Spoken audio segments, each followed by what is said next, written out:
大家好，我是维玲阿姨。今天我们来炒红豆沙。红豆沙真的是亚洲点心里头必备的一样东西。我们家的小朋友呢，认为红豆沙就是 Chinese chocolate， 因为呢，在英国什么东西都是巧克力口味的，而在台湾呢，就是什么东西呢都是红豆沙口味的。所以这样子的解释也蛮正确的。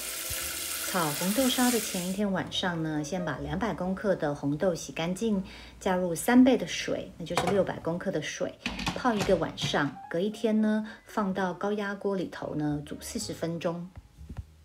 煮好的红豆呢，加入麦芽糖、花生油，还有细砂糖，然后趁热呢把它搅拌均匀，倒入食物调理机里头。尽量打得细致一点，这样出来的豆沙状态会比较好。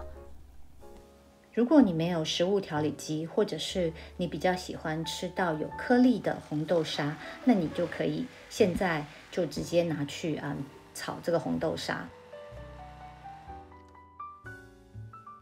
豆沙呢，倒入一个不粘锅里，用按压翻拌的方式呢开始炒。我大约炒了25分钟，大部分时间都是用中火。到它快要好的时候，我把火转得比较小一点。快要好的时候，你会发现，红豆沙的颜色变深了，而且呢，也越来越光亮，因为水分一直蒸发。